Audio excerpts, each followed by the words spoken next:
इस पीडीएफ का पासवर्ड इस वीडियो के अंत में दिया गया है तथा ये डिस्क्रिप्शन में दिए गए टेलीग्राम ग्रुप और व्हाट्सएप चैनल में मिलेंगी, जिसे आप इस यूट्यूब चैनल को सब्सक्राइब करके ज्वाइन कर सकते हैं। मराठा साम्राज्य की वंशानुगतता जेनियोलॉजी ऑफ मराठा एम्पायर की शुरुआत छत्रपति शिवाजी महाराज 1627 से 1680 से होती है, जिन्होंने 1674 में मराठा साम्राज्य की स्थापना की। शिवाजी महाराज को मराठा राष्ट्र का संस्थापक माना जाता है।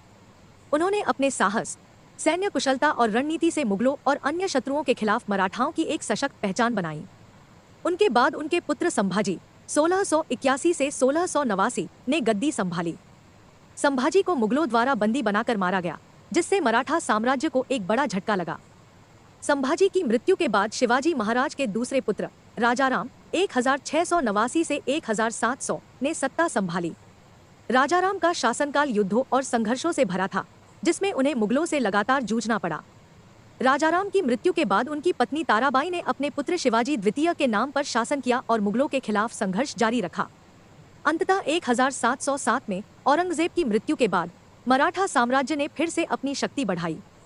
शाहूजी महाराज 1707 से 1749, जो शिवाजी के पोते थे, ने सत्ता संभाली और मराठा साम्राज्य को फिर से संगठित किया। उनके समय में पेशवा पद का उदय हुआ, जिसने मराठा साम्राज्य की राजनीतिक और सैन्य शक्ति को केंद्रीकृत किया। बाजीराव प्रथम 1720 से 1740 जैसे पेशवाओं ने साम्राज्य को उत्तर भारत तक फैलाया। शाहूजी महाराज की मृत्यु के बाद पेशवाओं ने सत्ता पर प्रभुत्व जमाया, जिससे मराठा साम्राज्य की वंशानुगतता कमजोर हो गई। तीसरे आंग्ल मराठा युद्ध 1817 से 1818 में मराठाओं की पराजय के साथ साम्राज्य का अंत हो गया और ब्रिटिश सत्ता का भारत में पूर्ण प्रभुत्व स्थापित हो गया। भारत में ब्रिटिश परम सत्ता का विकास 18वीं सदी के मध्य से लेकर 19वीं सदी के अंत तक कई चरणों में हुआ। यह विकास राजनीतिक, सैन्य, आर्थिक और सांस्कृतिक प्रक्रियाओं का परिणाम था। निम्नलिखित प्रमुख घटनाएं और नीतियां ब्रिटिश परम सत्ता के विकास में सहायक रहीं। 1. प्लासी की लड़ाई 1757। यह ब्रिटिश ईस्ट इंडिया कंपनी के लिए एक महत्वपूर्ण घटना थी।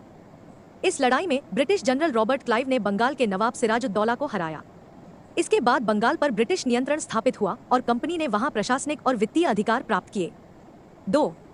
बक्सर की लड़ाई 1764। इस लड़ाई में ब्रिटिश सेना ने बंगाल के नवाब मीर कासिम, अवध के नवाब शुजाउद्दौला और मुगल सम्राट शाह आलम द्वितीय की संयुक्त सेना को पराजित किया। इसके बाद 1765 में दीवानी का अधिकार, कर संग्रहण का अधिकार ईस्ट इंडिया कंपनी को मिल गया, जिससे उन्हें आर्थिक नियंत्रण मिला। 3. संधि और विलय की नीति सब्सिडरी अलायंस। लॉर्ड वेलेस्ली ने 1798 से 1805 के दौरान सहायक संधि सब्सिडरी अलायंस की नीति अपनाई। इस नीति के तहत भारतीय रियासतों को ब्रिटिश सेना को रखने और रक्षा का खर्च उठाने के लिए मजबूर किया गया। इसके परिणामस्वरूप कई भारतीय रियासतों ने अपनी स्वायत्तता खो दी। 4. सत्ता का विस्तार और अंग्रेजों का शासन। 19वीं सदी की शुरुआत में ब्रिटिश सत्ता का विस्तार तेजी से हुआ।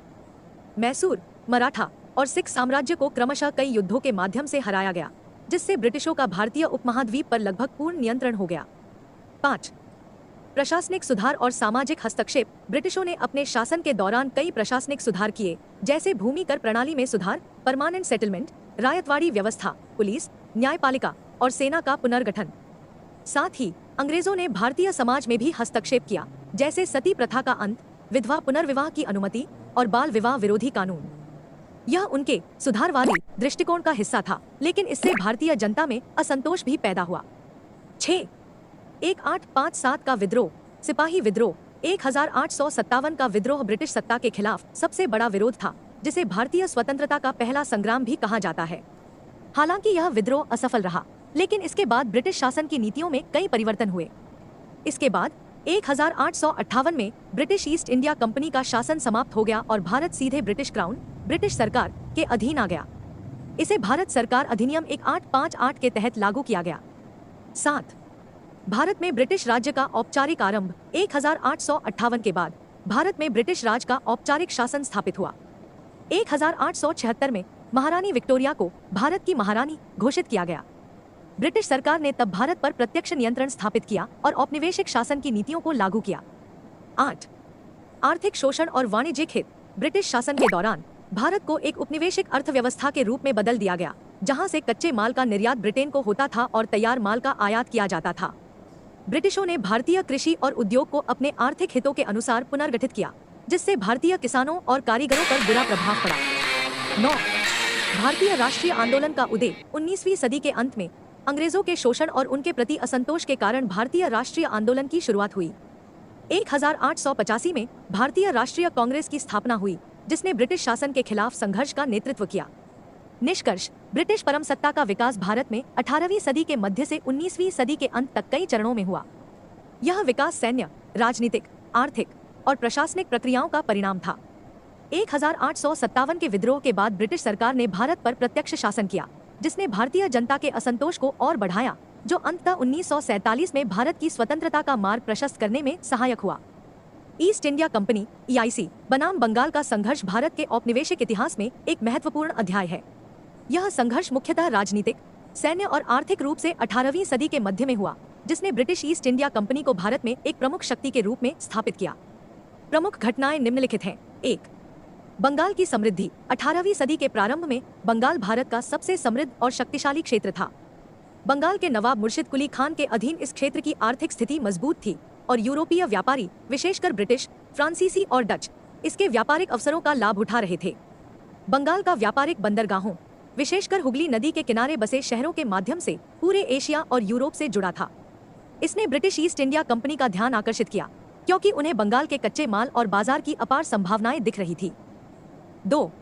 नवाब सिराजुद्दौला का शासन। 1756 में बंगाल के नवाब अलीवर्दी खान की मृत्यु के बाद उनके पोते सिराजुद्दौला ने सत्ता संभाली। सिराजुद्दौला के शासनकाल के दौरान ब्रिटिशों और बंगाल के बीच तनाव बढ़ने लगा, क्योंकि ब्रिटिश ईस्ट इंडिया कंपनी ने बंगाल में व्यापारिक और सैन्य गतिविधियों को बढ़ाना शुरू किया, जिसका नवाब विरोध करते थे। 3.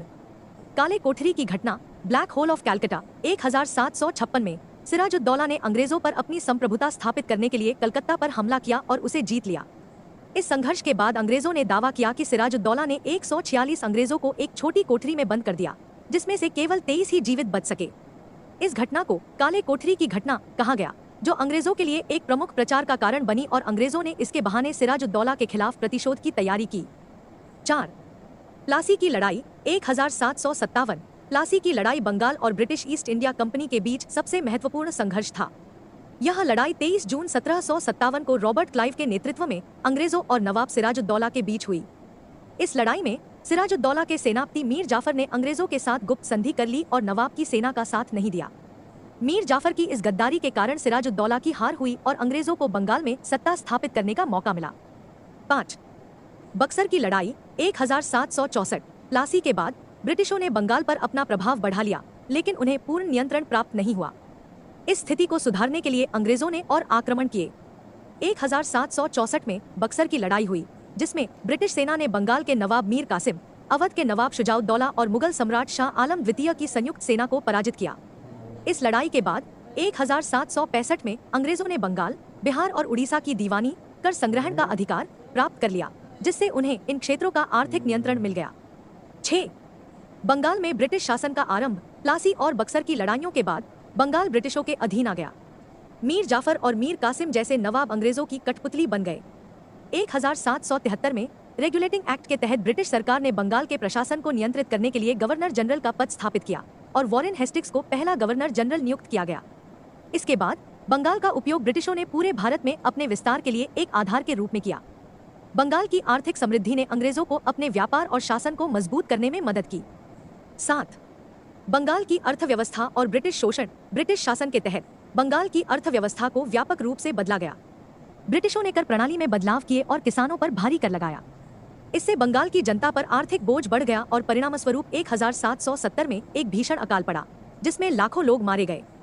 ब्रिटिश ईस्ट इंडिया कंपनी ने बंगाल के कपड़ा उद्योग को भी तबाह कर दिया, जिससे स्थानीय कारीगर और व्यापारिक समुदायों को भारी नुकसान हुआ।